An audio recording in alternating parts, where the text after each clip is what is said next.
let me tell you about this program that I designed, why I designed it in this way, and all of these aspects of the program. Do you guys see my screen? All right, perfect. All of these aspects of this program and how I thought about it, it might, I suspect, make sense for a lot of students around our community, around the university. So I want to tell you about why a program in Istanbul, why urban studies, why with the global South perspectives on mind, and why me also, why do this with me. I want to tell you all about these. And I'll start with the me part of it because that might be, it's not the best part of the program, but it might be one of the cool parts of the program. I am, some of you know me already, I'm the International Studies and International Studies faculty here at the Graham Center. I am a Middle East specialist specifically. And as part of international studies, you might not know this if you're not one of our majors. Neither do you need to be an international studies major to go to UF in Istanbul. But for our majors, we have regional expertise required. Our students choose to be experts in Europe or Middle East or Africa or Asia or Latin America and the Caribbean. And this affects some of their major requirements and course selections. I wanted to be able to provide something that can be used flexibly for as the what we call category A, the expertise, your regional expertise requirements for at least two regions. And Istanbul's sort of in between geography, culture, politics, everything allows for that, for our students to have that counted, the 6 credits that they will take on this program count as a Europeanists coursework or a Middle East scholars in the making coursework becomes possible, and adding that global South perspective to it that Istanbul very validly provides also allows what we call in the major category B some other regional expertise, but we want our majors to be very globally informed. So someone who's an Africanist in our major, but who considers global South issues can find something in connection with looking at urban issues in Istanbul from the perspective of the global South was one axis, let's say, on my mind as I was thinking about this project. But something else, as far as this idea of studying abroad goes, I am a product of study abroad programs myself, and they have been so life-changing, such landmarks in my own making. I was a high school student from Turkey who went to Brazil on an exchange program. In college, I did a semester in France. I did a master's studies in Sweden, and to this country as well, I came as an international student to do my PhD with intentions to go back, but now you can't get rid of me, lucky you. But this was part of my design as well. I don't just say this of the program. I always kept referring back to my memories and what made my experiences so special when they were so special. They weren't always. But when they were, what made them so special and how I can replicate that or approximate that at least, so that I also get some personal satisfaction from being able to provide that to a new generation of folks. I resent your youth, but I'll help you. I'll help you collect some memories that you won't forget.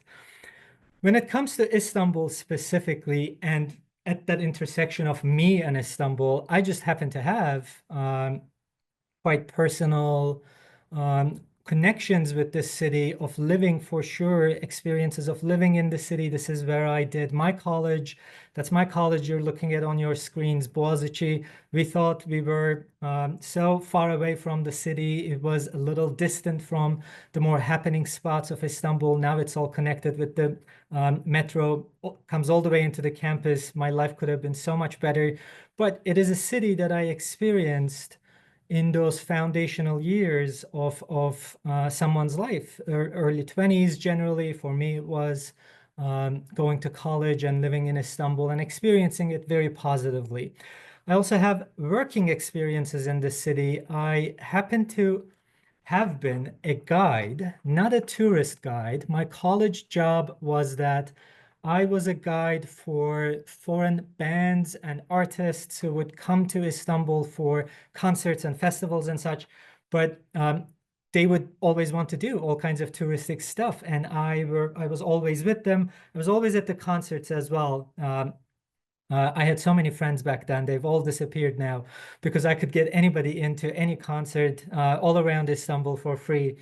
But I had to do a lot of the touristic stuff in Istanbul. Not only do I miss it a little, not only it's fascinating to observe the changes that happened in Istanbul. As you can imagine, in a big city like Istanbul, things change very fast. I'm just not that bad a guy to be seeing Istanbul, but is what I'm trying to tell you. And then ultimately, to my dismay, but to your advantage, I have a lot of thinking experience about Istanbul. I have a lot of intellectual experience about Istanbul. I wrote my PhD dissertation. I'm a political scientist by training at the University of Chicago on Istanbul, essentially urban protest and urban contention and protest. And these were my post-college years. Istanbul was not as good a place to live. It was tense politically. This is right after the Arab Spring in the Middle East, and Istanbul was going through its own very exciting to us back then protest movement. But that was a second chapter of the city that I experienced intellectually, kind of from afar. I was already in the US. Without, though, my personal mediation of your relationship with the city, this is something important to me. I hope I will make this case by the end of this info session. I think you need to develop your own relationship with Istanbul. Go get your own Istanbul, guys. This is a city I think you need to want to see yourself. Before all else, a good place to start, perhaps a trite place to start, but a good place to start nonetheless, is it is consistently one of the top visited cities in the world, always in top five. It just so happens last year it was the top city, the most visited city in the world. That's more than London, more than Paris, as far as last year goes. There is a reason for this. This is not a coincidence. It is not a coincidence that tens of millions of people go to Istanbul every year. Having said that, I want to add layers of not only what attracts people as tourists, because I don't want you to be tourists in the city. I have something else planned. And those layers are, they interact with each other. They're important together, I think. I want to make the case that, yes, of course, Istanbul is a particularly ancient city. There is a lot of old, spectacular stuff to see there. We shall do it all. And we shall do it all not only for our entertainment, we will derive intellectual purpose from talking about the city in the context of its historical landmarks, protections, the political tensions that retroactively rewrites history and think about and sort of render some historical monument meaningful through various different ideological pathways, and therefore ultimately in different ways, conflicting ways. We'll do all of this together, but Istanbul also is, this is sometimes lost on a Western audience, I find. It is, as far as the Turkish psyche goes, the national psyche goes in that country, it is also the new thing. It is where novelties happen. It is where the economic and intellectual and cultural and artistic and whatever it may be, front lines of Turkish society exist. They are manifest in the space and fabric of this city. So I want us to consider these dualities about Istanbul not as flukes, but as something interesting to dive into and unfold. It is beautiful, Istanbul.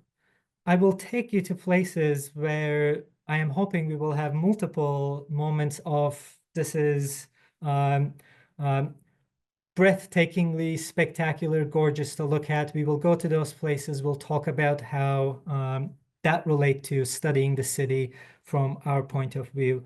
But I am really hoping, guys, I'm not going to hide this, to end up with a group of students who are not only interested in the beauty of the city that they want to go live in for 6 weeks, not be tourists in. You can always be tourists in Istanbul. You can always be tourists in anywhere in the world. I'm also hoping we will want to see and think about and understand um, the ugly about the city, about that city particularly, as well as thinking about urbanity and all of these big metropolitan problems that we can sort of extrapolate. We can categorize them as these belong more in the global south. It comes from these sorts of capitalistic relations that took shape specifically in the global south. Or this is a problem being on the edge of Europe. It is an Orientalist European tension that is making itself manifest in the urban fabric. There are a lot of ways for us to go. But in a city like Istanbul, I would like us to also go to places to observe and study the ugly, essentially. We should think about the traffic, the pollution. We won't get so much air pollution during summer, but during winters, the city goes through horrendous air pollution because of how dense and how trafficy it is. The officially named crazy projects by the Turkish president that are scarring the earth, quite literally making Istanbul, as we speak, into an island like Manhattan, and all of the environmental, political consequences that brings. I think all of these should be on our radar as we approach the city. But Istanbul, I will say, is also a practical place to go live in for 6 weeks with you, my ducklings, and me in front of you. It is a safe place to be. It is if you are interested in doing a study abroad program somewhere that will speak to your intellectual interests. It is an absolutely great place to be, safe for safety reasons. This does not mean there is no crime in Istanbul. There is, especially when you are perceived as tourists, even though you might not be. Pickpocketing, for instance, might be something to be extra careful for. I will drive these into all of my participants in UF in Istanbul, but there is no way around that. Sometimes we just need to categorize these things to be shorthands for practicality of a given city or place. But by US Department Travel Advisory categorizations, Turkey is a level 2 place to visit. That's the same as France or UK or Spain or Italy. If you can go to those places, don't let your mom tell you, can you really go to Turkey? Yes, mom, I can go to Turkey. My professor said, and he's adorable, you can absolutely go to Turkey. It is practical in another way. It is difficult when you move to a place, guys. I've done this many times in my life, um, to establish yourself. It just takes extra energy and time and investment to establish yourself. Going to a big city, it really mitigates a lot of the problems. A lot of the infrastructure is there. You don't need to establish yourself your own route and mobility. Transportation, for instance, is, I don't know if there is any equivalent of it in the US. I'm sorry to say, this is not a diss, but not even New York. Istanbul has an extensive metro line now. It didn't when I lived there, but it does now. The trams, the buses, the boats. The boats are part of the urban transportation networks. They all work with the same card that passengers use. We will give you the card as part of the program. We will use public transportation. We have some excursions with private vehicles. We have a Bosphorus cruise day. We have an island excursion. Those are different. But I also want you to learn about how to use public transportation. So you'll see we'll talk about a potential a big break, for instance, in the middle of the program that you potentially might choose to stay in Istanbul or not, up to you. But if you did, you'll have all of the tools at your disposal, how to navigate the city. You won't have to establish yourself, is my point. The program is 6 weeks strategically because it makes it qualify for essentially double the amount of scholarships. It is summer B strategically. I originally wanted a summer A program. It is cooler in Istanbul. There are fewer tourists. It's easier to navigate. I thought that might have been nice. But ultimately, after all of the work I poured into it, part of what makes the program cheaper than other comparable 6-week programs is the summer B because I found actual college dorms as accommodation. I'll show you some pictures of them soon. And Turkish college semesters are a little later than ours. So we need to wait essentially until most of the Turkish college students empty out the dorms I picked. That makes it cheaper. So the actual dates are June 23rd to August 2nd. That means June 22nd, you might be traveling unless you're going that way, not necessarily to Turkey earlier for personal reasons. And that means August 2nd is our checkout date. And we have free weekends with optional things handed to you that you might choose to do, but you don't need to. I do want you to have a rhythm of having a weekend in this city that you are going to be living in and developing your own routines and developing your own sense of an urban relationship with this very special city, in my opinion.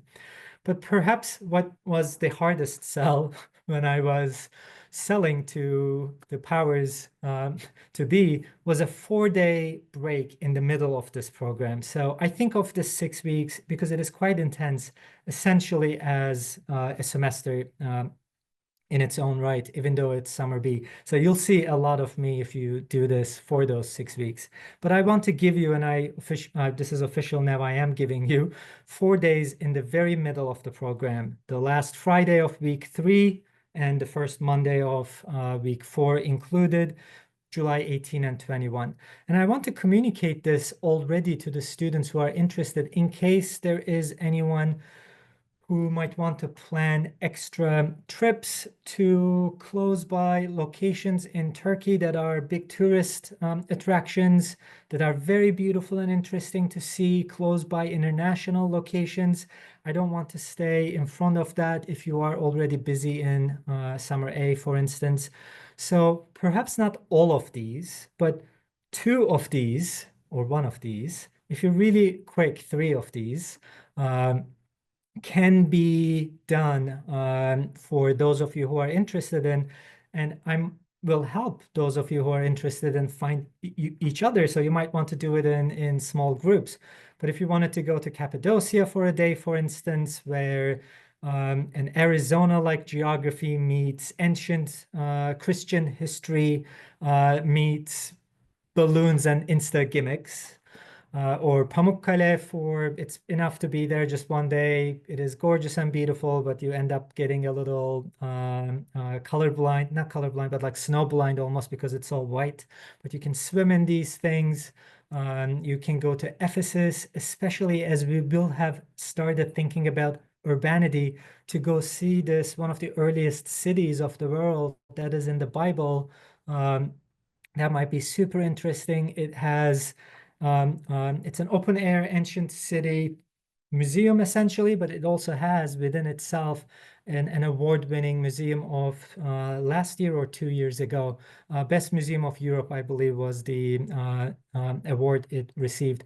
I have not been there yet. As well as some international destinations. You might want to do Santorini or Athens. These are an hour flights from Istanbul, or Rome. That's a 2-hour flight from Istanbul, and many more. But I do want to put that on your radar.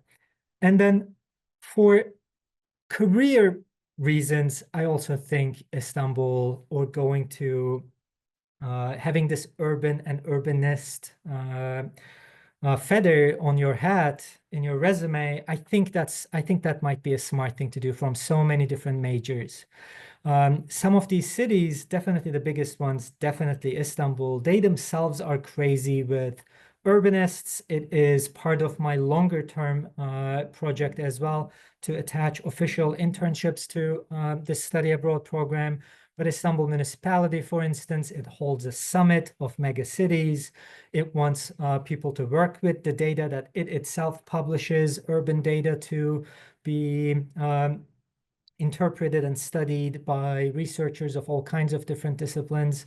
And some of the urban research experience that we will gain, as I'll cover in a minute, it's part of this larger growing universe of job viabilities, I think. I happen to have been an urbanist academically, for instance. During my PhD, I had a fellowship called the Urban Fellows, and even academically, that was a boost in the outcomes I was able to. I'm a modest person. Not everybody takes this to be success. Certainly not my father, but I do.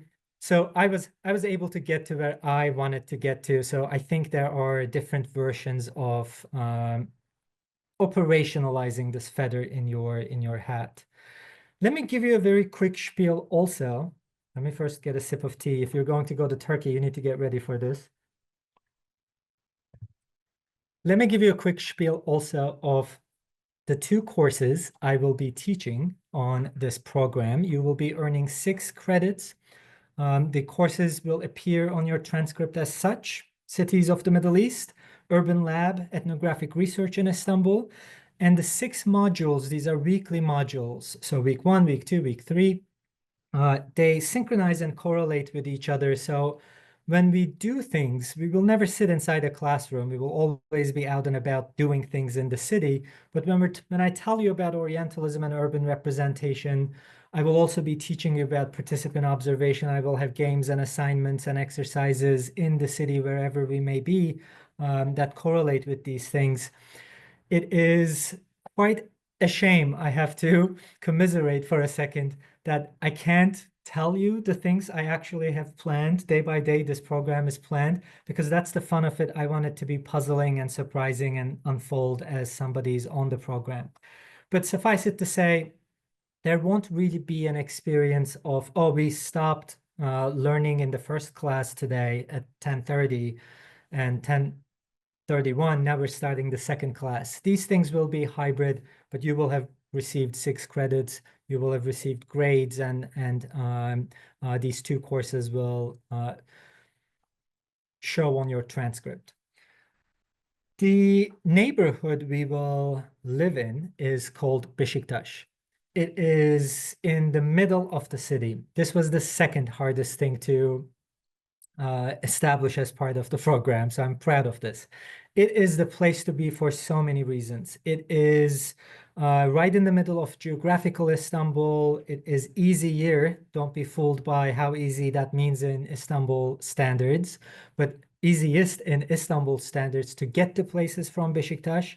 It is a real neighborhood. It's not some upper crust dead shopping mall masquerading to be a neighborhood that I'm bringing a bunch of American kids with me to kind of have a very sterile experience of living abroad. I don't want that to be the case. I want to take you to a real neighborhood. I want to show you my favorite bakery, my favorite pretzel salesperson. And if you disagree, we'll fight, but that's fine. I want you to find your own. This is a neighborhood where all of these things exist. It is a neighborhood where a citywide famous farmers market, an actual farmers market. You've never seen one, I think. The American farmers market is not what a farmers market is in my mind. You can go haggle with the folks who are selling you stuff, but you'll also have to taste every single olive that they have. So all of these real neighborhood experiences are available to you in Beşiktaş. I want this to be part of the characteristics of the neighborhood we live in. So that was one process in my thinking. Another one is it's by the sea. This is a seafront neighborhood. It makes life in Istanbul so much better being by the sea, both for transportation reasons, but also all kinds of other reasons, especially at summertime where it gets hot, not Florida hot, but hot. There's a breeze by the Bosphorus, so it's always nice to have quick access to the sea. In fact, we will go once a week to discussion sessions to the seaside, and we'll talk about things as part of our rhythm as well. But perhaps most importantly, this is what I was thinking, maybe with a bias, that's where I lived in Istanbul when I was a college student. This is a neighborhood where your generation of people there live in. This is the first and foremost characteristic of the neighborhood is that it's very youthful and vibrant and incredibly social.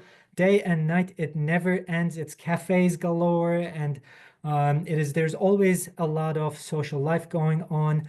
It is not necessarily unique to Istanbul, this sort of extreme urban sociality. Global South, if you've been to a big city in the Global South, there are other examples of this that sort of crisscrosses um, some of the patterns that create this. But certainly Beşiktaş is a very good example of this. So I want you to have that authentic experience of how a college person lives and spends their time and experiences living in the city in Istanbul. So our dorms are in this neighborhood. They are essentially adjacent to each other, not quite. There's a supermarket in between. It's a girls' dorm and a boys' dorm. I will wait for you whatever time in the morning, right in front of the supermarket every day, and we'll meet. You'll just come looking adorable and energetic and enthusiastic, ready to tackle the city from your dorms, and I'll take you to places. But I'll show you some pictures of what it looks like, just so you know. It's nice. I've been told by one of my student assistant, it's nicer than American dorms. I don't know American dorms. That wasn't my initial idea of showcasing this. Mine was the opposite. Sorry, am I a snob? I wanted to show you, I'm not taking you to a luxury hotel. These are literal college dorms. By law, you have to be a college student to live in these places. They're 24/7 security with fingerprint access with a security guard. I can't live in the same building, for instance, because I'm not a college student, and I'm not that upset about not being a college student. But that's how a room looks like. There are some terraces. I believe if you're lucky, at least in the girls' dorm, you can get one of the rooms that have private terraces. If not, you can share a communal terrace. And the rooms will have their own bathrooms. This is one of the actual bathrooms of one of the dorms. Both dorms have laundry facilities. This is important for us. Please don't carry 7 suitcases of all of your fashion show. Let's be quick on our feet. You can wash everything once a week. This is no problem. And I doubt you will ever use it, but they have gyms. And I think it's kind of stupid to, sorry if you don't, but I think so. We are going to do so much walking, guys. I think you won't need it, but I'll show you that they exist. I certainly won't be going to any gyms when we are in Istanbul. So let's talk about the third most, the hardest aspect of the program that was in my experience of designing and getting it run, and that was the money aspect of this program. So this program is, if you've been shopping around, it is cheaper than other 6-week programs. This is partially because of pushing the program to summer B, so that we can live in college dorms, so that we don't have to live in hotels. And partially because it is strategically designed in its theme and geography, that it multiplies the scholarships that a regular study abroad, UF-sponsored study abroad program is suitable for. So our official program fee per student is 6,535. If we get to 15 students, that goes down significantly, I believe, but let's not bank on that. There is a deposit associated with the original amount that UFIC calculates, and with this amount, it is $395. That doesn't change even if we become large enough a group that the program ends up being cheaper. The deposit remains the same. It's $395, and this is a non-refundable deposit for applicants who apply for this program. If you change your mind after, apparently you lose this deposit. Do not shoot the messenger. I am learning all of these things with you. I'm communicating to you. There are exceptions for medical reasons, I heard, or if, God forbid, the program got canceled for whatever reason, that's a different story. Then the students are refunded their deposit. part of what is included in this price tag that we look at is accommodation, all of the excursions, the museums, the transportation, some meals, not all meals, because Istanbul is so cheap to eat out. That's one of the cost-cutting measures I took, but also tuition.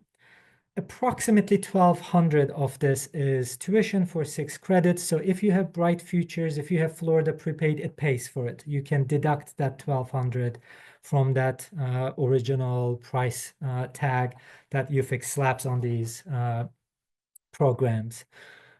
You always pay in-state tuition for all study abroad programs, not just UF in Istanbul. I heard, I'll communicate that to you. So if you're an out-of-state student paying out-of-state tuition fees for classes you take here in Gainesville, this is a particularly good deal. You can be paying in-state tuition fees in Istanbul. And indirectly, it's also a cost-cutting measure in the sense that it fulfills, even though it's a 6-credit program, it automatically fulfills your 9-credit summer residency requirement. So if you don't choose to take any further summer courses, you won't have to. This is a UF requirement. You will otherwise, you will have to do 9 credits in summer time. If you do a summer study abroad program for at least 6 credits, you don't have to do that. And scholarships galore is the ultimate strategy of part of how I'm gunning for the marketplace of study abroad programs. All the details of what I'm showing you in very short form here are online already. That is our one-stop shop website. You can find all the information, the frequently asked questions through this one link. You will all access that. UFIX official application platform where official applications will need to go through. And some of these scholarships, in order to apply for the scholarship, you will need to have started the official UFIC application. But all of those links, it is available in this one link. I collected everything here. Go UFL EDU Istanbul. So if you go to frequently asked questions and to that particular question, what scholarships are available to fund your trip, you'll see more information and eligibility requirements and links to apply for all of these I'm showing you. But I think you would be foolish to not apply for the February 6th early bird UF International UFIC scholarship between $1,000 and $4,000. The early bird applicants have a massive advantage for this. And I know for a fact UFIC is gaga over my program. So they would be inclined, let's say, to consider Istanbul participants, all new study abroad program participants, honestly, a little extra because they want these new programs to be successful. Strategically, Center for European Studies scholarships for European destination study abroad programs qualify for Istanbul. It needs to be a European destination and at least 6 weeks. Because of Istanbul's schizophrenic identity, it just so happens it does. There is a travel scholarship for 750. The deadline for that is March 14th. And a 2,000 Kunde scholarship towards any other costs. And the deadline for that is March 28th. I think you would be foolish if you didn't apply for at least one of these. Perhaps the best one is I have UF in Istanbul scholarships. These are specific scholarships for our participants. Currently, what I can officially tell you is that I have 4 of these for $500. You must apply for these if you are considering UF in Istanbul. And I also have a grant submission. I am hoping to go up to 14. I cannot promise you that that will be successful. We will know before March 15 is 4 is definite. I'm very optimistic I will at least double it. I think maybe even more. I'm hoping I want to give $500 scholarships to everyone all the way up to 14. That's what I'm gunning for. But as I said, I have 4 as of now. Still, applications will open the link any day now. The link will be available through this other one-stop shop link. So please, I'll also email this list if you participated this info session, so you'll receive that as well. I think you must apply for these definitely. The others are more competitive. They're open to a wider pool of students. World Strides is the provider company that is involved with the design of these study abroad programs, and they give uh, multiple scholarships that range from 500 to 3,000, but they are pretty competitive. When I say multiple, they have three and they give one each, I believe. So three scholarships. But I'm not going to hide them from you. There is you will need a trip ID. I put that trip ID in the frequently asked questions on our website, so you can apply through our program. You can try your chance. And there is a Graham Center opportunity, Colburn student opportunity for experiential learning. The next cycle will, the deadline of it, not opening, is July 13. So right before we do go to Istanbul. Istanbul qualifies for this. You can apply for it. You must make the case of financial need for this particular scholarship. And you would be receiving the funds quite late in the game. You must be okay with that. It's the calendar of the thing. Uh, Perhaps you had already applied for the previous cycle. I was advertising it. I happen to be sitting on the committee on this, so I do advertise a lot of it. Okay, so these are some scholarships. Do please consider them. My admissions are rolling, and the deadline is March 1st. And the official application platform, as I said, must be UFIX platform. You can access it. I linked it through our one-stop shop website. I want to give you some time to give me questions so I know what is not clear, what is of curiosity, so I answer those. So I'll stop giving you my spiel about this program here. Yeah? Shoot me with questions, please.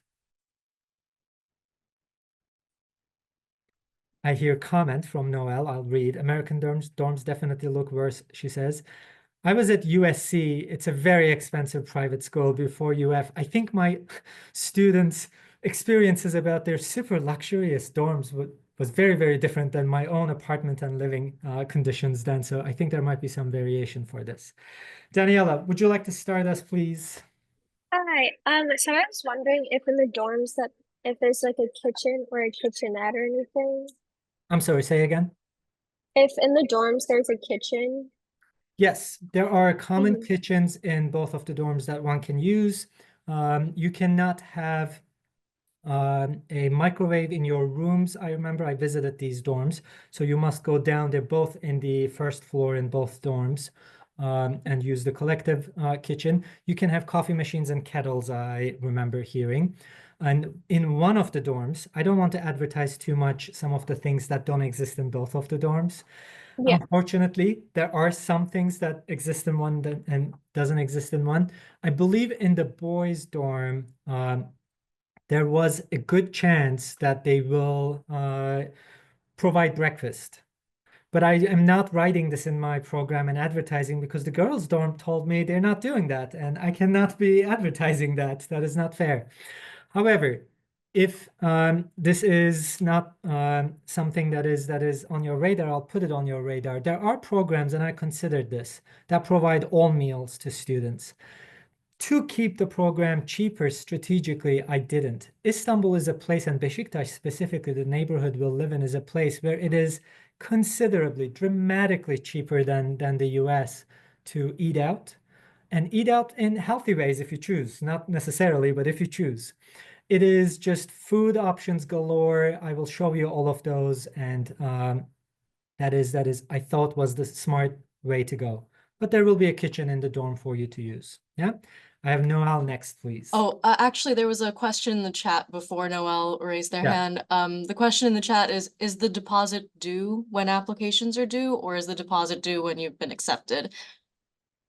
Yeah. So the deposit is due when UFIX says it's due. I am so sorry to not have any power on this. Let me tell you what that date is. I believe it is the same date as when applications are due. So March 1st is the deadline for the application and the deposit. If the deadline has passed and the student hasn't paid the deposit, they will not have been considered in application.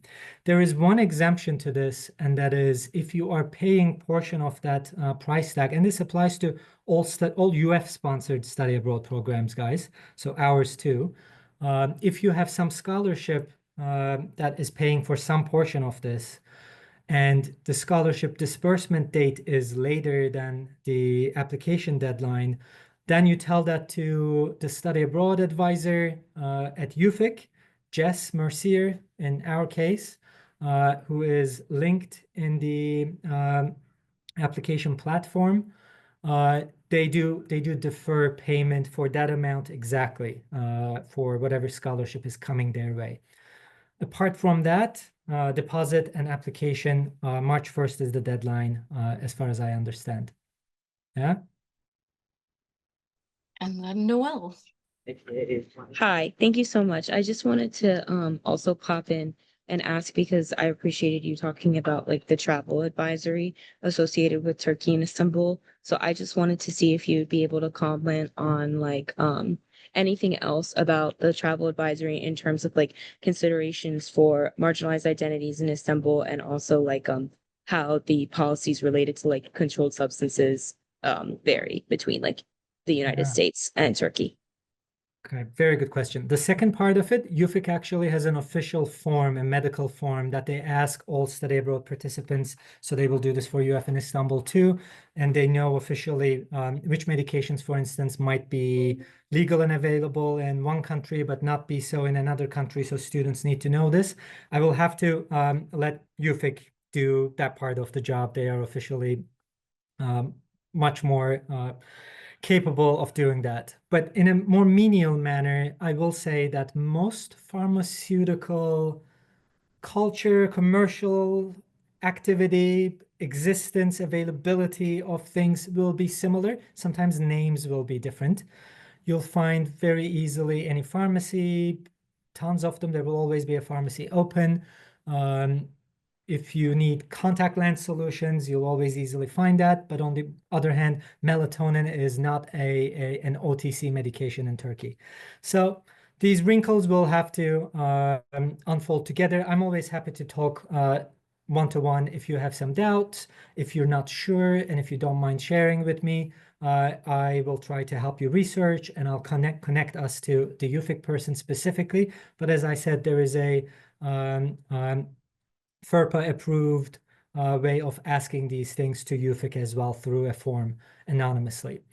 On the other side of things, it's part of what fascinates me about urban studies in the Global South. So I'll answer it a little extra intellectually if Noelle allows me. Noelle knows me well, so I know she'll allow me. But there is just no way around saying this city that I am going to take my students to get a specific kind of coverage in American media specifically, that to be seen as Middle Eastern always means, oh, you cannot be gay in Istanbul, or you cannot walk through Istanbul being black. You cannot, I mean, this is an uncivilized, there's no way of dancing around. It is an Orientalist perception of the city. It is not like that. In many, many ways, this city, and not always positive ways, but in many ways, this city, this very big city, will strike you as a global metropolitan destination that in many ways, not that unique from other cities. Similar things happen. Having said that, there is also no way of dancing around. It is not New York. It's not San Francisco. We will see gay bars in one neighborhood. And explicitly, not by coincidence, we're not just going to happen to be walking through a neighborhood. This is by design and checked safety-wise by professionals who check the entire every day by day, the program I made. But I will walk you through a conservative neighborhood too, for instance, where we will see a lot of headscarves, a lot of conservative gender expression, and no gay bars, nowhere to be seen at all. But this is part of what I want to show you, not just what will be familiar or comfortable, but will challenge us as long as we can do it safely, even though it might be uncomfortable to many of us. I say let's do it. Let's keep each other accountable. Let's find an intellectual fascination in it, and let's do it.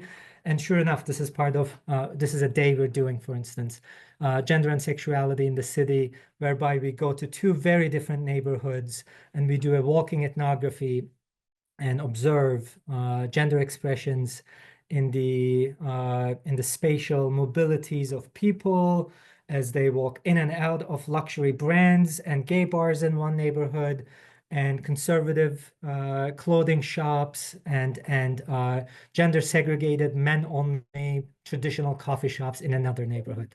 Let's do it both. Thank you so much. Because yeah, that's definitely what interests me about the city and the context. Yeah. But again, having said that, it is not New York. We are going to outside of New York. But you never know. There are places in the US that are not New York. So to be able to code switch in this way, as long as you have someone you can trust, may I be so bold to say I am someone you can trust, to guide you through some of the idiosyncrasies that they might know to help you with that code switching. There is intellectual value in doing that. Others, please. Sarah, please.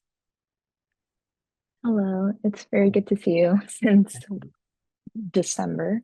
I have two questions. One of them regarding the flight. How exactly does getting a plane work? Do we organize it so that some people are going together?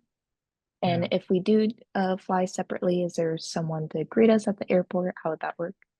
So technically, students are entirely responsible for their flights and their visas.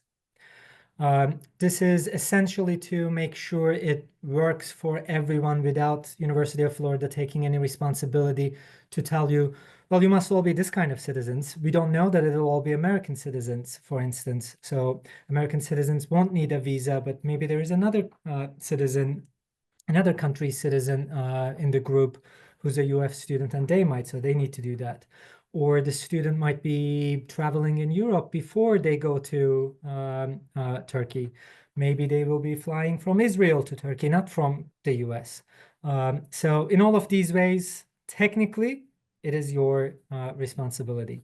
But I do have a bus waiting at the airport on the day that majority of the students are arriving close enough to each other. That will take students to the dorm directly. And if there is any one student, two student before or after, I might either arrive early or not go back to the dorms with the group in the bus and wait for the other student.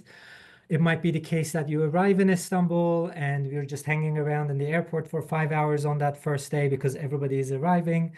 Studentuniverse.com is something that should absolutely be on everybody's radar. It is where it is a slice of heaven when it comes to cheap flights for students. You need to prove your being a student with your student ID, but it saves a lot of money. So also consider that. But sometimes those cheap flights do end up being flights that are a little too connecting in multiple spots. It is possible that you might miss that bus that I do have as part of the program. It is possible that you might need to take a cab to make it to the dorm.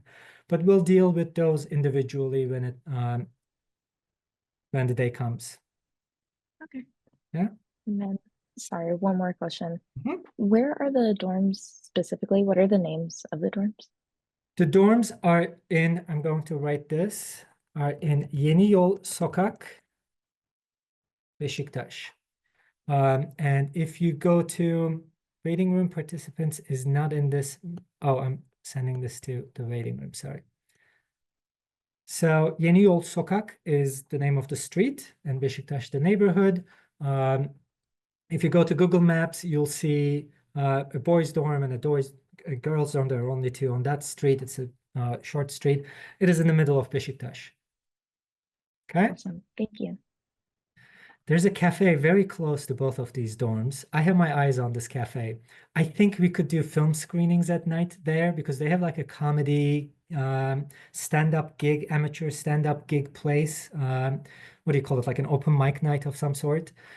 I'm going to talk to them. Could we have some movie nights here if we'll just eat and drink from your merry establishment? So take a look at that as well, Sarah. You'll see it. There's a question in the chat. Will Yeah. there be a deferment for any scholarships, including Bright Futures, or does that count? And is travel expenses included in the cost as well as metro travel? So Bright Futures, I think deferment also applies to Bright Futures. I am sorry, I am not sure. It is just not my department. Jess Mercier, the study abroad advisor for this program, will absolutely be able to answer that. Her email is linked through our website. You can go to the UFIX official application platform and find it.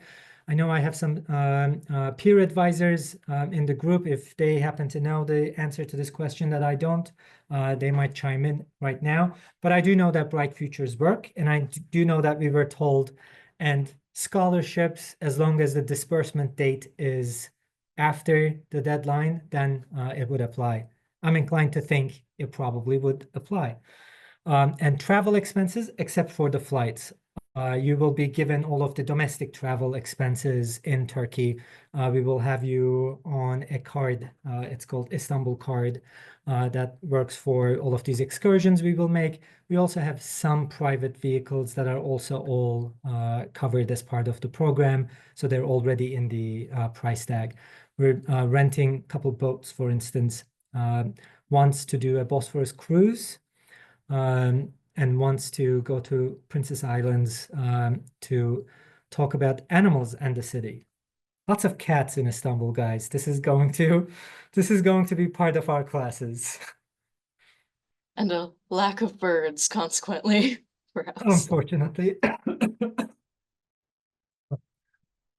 Excuse me.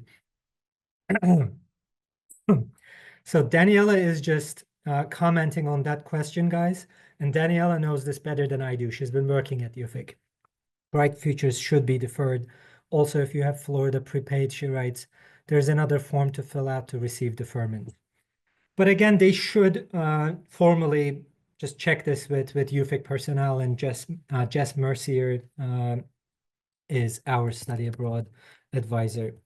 Right, Daniela? Am I doing a good job? Yes, you're doing an amazing job. Great Thank job. you. There's also, I'm going to tell you guys about another scholarship that not a lot of people know about. I'm writing in the it's the Oregon, and we have a scholarship, and it's 500 to 1,000, so it's not too much, but anything is better than nothing. So you guys should apply to that. I can't apply to it, so but I can look at your guys' steps. Be like, What is it called though? interesting. What is it called? I missed. It's called the SAPA scholarship. I put it in the chat. So SAPA, if you go to our website, I think our website is ufsapa.com. Right. We might need to check that, but that's the website. If you put UFSAPA, it should pop up, and that's another scholarship for you guys. Thank you for that.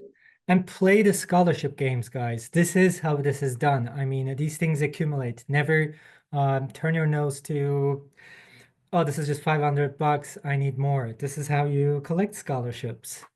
Come on. Must I teach you all of these tips and tricks? Okay. So if I don't have any more questions, keep my email in.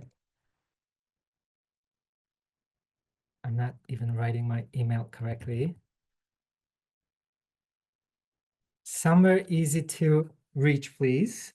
I will send an email to this list whenever there's an update with definitely with UF and Istanbul scholarships. When they open, I'll send you the link at least, so you'll see it there as well.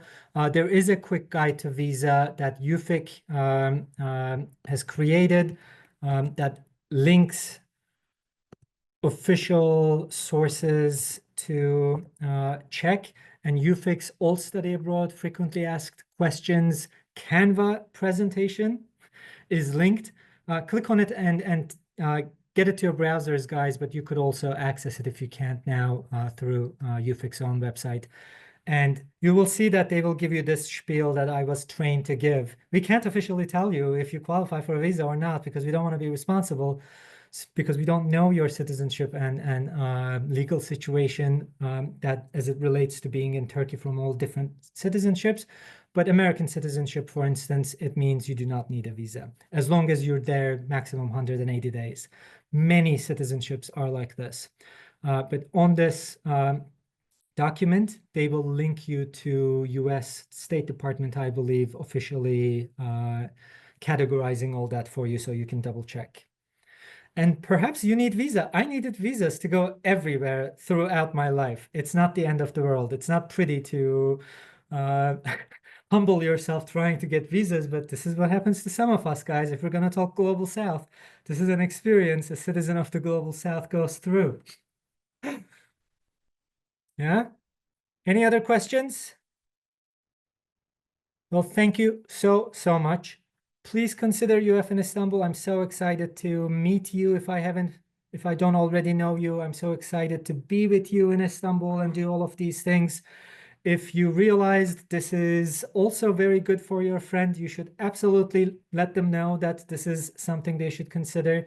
I am on the market for Match Me, guys, with a fascinating group of students who will also be fascinating to each other, please, that they will add to their experiences.